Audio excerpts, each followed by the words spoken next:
একটু মিলাইয়া দেখেন, পার্লার থেকে যে মেয়েগুলাকে সাজিয়ে আনা হয়, পার্লারে গিয়ে যেই মেয়েগুলা সাজে, পার্লারে গিয়া যেই গার্ডিয়ানগুলা যেই মেয়েগুলাকে সাজায়, দুর্গা মূর্তির চেহারার সাথে তার চেহারার কোনো পার্থক্য আপনি পাবেন না। আপনি মিলেই দেখিয়ে। বিসমিল্লাহির রাহমানির রহিম। মুহাম্মদুর রাসূলুল্লাহ সাল্লাল্লাহু আলাইহি ওয়াসাল্লামকে একজন সুন্দরী রমণী ডাক দেন, এই ইয়া মুহাম্মদ, ইয়া মুহাম্মদ কিফ, মুহাম্মদ আপনি একটু দাঁড়ান। মুহাম্মদুর রাসূলুল্লাহ সাল্লাল্লাহু আলাইহি ওয়াসাল্লাম তার দিকে ভ্রুক্ষেপ না করে যখন সামনে চলতে লাগলেন, কিছু দূর যাওয়ার পরে মুহাম্মদুর রাসূলুল্লাহ জিজ্ঞেস করলেন, ও ভাই জিব্রাইল, মান হাউলা, এরা কে, এই কে?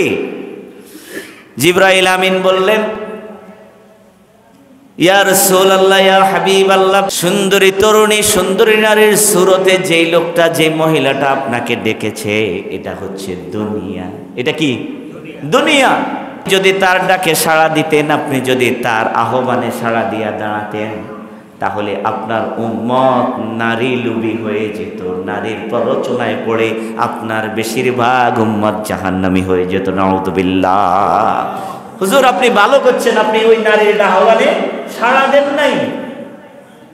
আপনি যদি তার ডাকে সাড়া দিয়া দাঁড়াতেন, আপনার উম্মতের মধ্যে অধিকাংশ, আকসার মহিলার ফিতনায় পড়ে, নারীর ফিতনায় পড়ে জাহান্নামী হয়ে যেত, নারী লোভী হয়ে যেত। কি বলেন? নারীর ফিতনা আছে না? দুনিয়ার মধ্যে সবচাইতে বড় ফিতনার নাম হচ্ছে নারীর ফিতনা। নারীর ফিতনা, যেই ফিতনার মধ্যে মাঝে মাঝে 50-এর উপরে বৃদ্ধ আটকে যায়, আটকে না? বয়স 50-এর উপরে, এরপরেও দেখা যায় যে অপকর্মে ধরা খায়। জিব্রাইল বললেন, হুজুর আপনি ভালো করছেন, তার ডাকে সাড়া দেন নাই, কিন্তু এরপরেও মুহাম্মদুর রাসূলুল্লাহর উম্মত নারী গঠিত ফিতনায় ধরা খায় কি খায় না? খায়নি? খায়, তবে তাদের সংখ্যা কম, বেশিরভাগ বেঁচে যাবে। মুহাম্মদুর রাসূলুল্লাহ সাল্লাল্লাহু আলাইহি ওয়াসাল্লামের প্রকৃত উম্মত তো তারা, মুহাম্মদুর রাসূলুল্লাহর প্রেমে যারা উদ্ভাসিত হয়ে নারীর ফিতনায় নয়, নিজের ফুলসজ্জার রাত, বাসর রাতের স্ত্রীকে রেখে জিহাদের ময়দানে ঝাঁপিয়ে পড়েছে, এরা হচ্ছে মুহাম্মদ সাল্লাল্লাহু আলাইহি ওয়াসাল্লামের প্রকৃত উম্মত। সুবহানাল্লাহ। রাসূলুল্লাহর সাহাবীরা নারী লোভী ছিল না, কারণ হুজুর নারীর দিকে ভ্রুক্ষেপ কখনো করেন নাই। আজকের নাস্তিকেরা বলে মুহাম্মদ সাল্লাল্লাহু আলাইহি ওয়াসাল্লাম নারী লোভী ছিল, না হলে এতগুলি বিয়ে করেছে কেন? তারা যুক্তি দেখায়, নারী লোভী না হলে রাসূলুল্লাহর মশহুর মত হচ্ছে হুজুর 11 বিয়ে করছেন। কয় বিয়ে? 11 বিয়ে করছেন। কোন কোন বর্ণনা আছে 13 জন বিবি হুজুরের ছিল। যদি রাসূলুল্লাহ সাল্লাল্লাহু আলাইহি ওয়াসাল্লাম নারী লোভী হতেন, হুজুরের 11 বিবি মতান্তরে 13 বিবির মধ্যে একজনের শুধু আগে বিয়ে হয় নাই, আর সকল স্ত্রীর আগে বিয়ে হয়েছে কি হয় নাই? হয়েছে। একটা না, কারো কারো একটা, কারো কারো দুইটাও হয়েছে। আম্মাজান খাদিজাতুল কুবরা রাদিয়াল্লাহু তাআলা আনহা, রাসূলুল্লাহর কাছে বিয়ে হওয়ার আগে খাদিজাতুল কুবরার আগে 2 সংসার ছিল। রাসূলুল্লাহ যদি নারী লোভী হইতেন, তাহলে তিনি যখন তাগড়া যুবক, 25 বছরের যৌবন তার শরীরের মধ্যে, এই অবস্থায় তিনি কি 40 বছরের একজন নারীকে বিবাহ করতেন? কখনো নয়।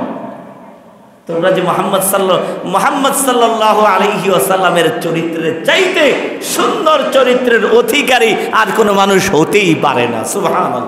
মুহাম্মদ সাল্লাল্লাহু আলাইহি ওয়াসাল্লাম ওই নারীর ফাঁদে পা না দিয়ে, নারীর দিকে ভ্রুক্ষেপ না করে সামনে চলে গেলেন। সামনে যাওয়ার পরে মুহাম্মদ সাল্লাল্লাহু আলাইহি ওয়াসাল্লামকে একজন বৃদ্ধা নারী আহ্বান করলেন, ইয়া মুহাম্মদ, ইয়া মুহাম্মদ।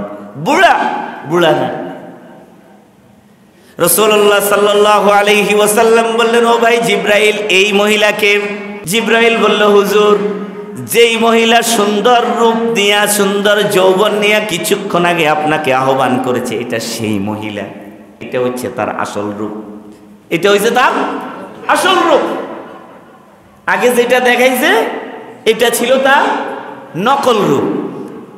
দেখেন না, আমাদের মা বোনেরা পার্লারে গিয়ে এমন মেকআপ করে তার আসল চেহারা চেনাই যায় না। আপনি একটু মিলাইয়া দেখেন, পার্লার থেকে যে মেয়েগুলাকে সাজিয়ে আনা হয়, পার্লারে গিয়ে যেই মেয়েগুলা সাজে, পার্লারে গিয়া যেই গার্ডিয়ানগুলা যেই মেয়েগুলাকে সাজায়, দুর্গা মূর্তির চেহারার চাইতে চেহারার সাথে তার চেহারার কোনো পার্থক্য আপনি দেখতে পাবেন না। আপনি মিলেই দেখিয়েন, একেবারে হুবহু দুর্গার মতো দেখা যায়। আল্লাহ তোমাকে যেই সৌন্দর্য দিয়েছে এটার উপরে সন্তুষ্টি আসে না? সবচাইতে বেহায়াপনা, সবচাইতে অশ্লীলতা, সবচাইতে মারাত্মক ভয়ঙ্কর নারীদের বেহায়াপনা দেখা যায়, চেহারা দেখা যায় এই বিয়েগুলোর মধ্যে।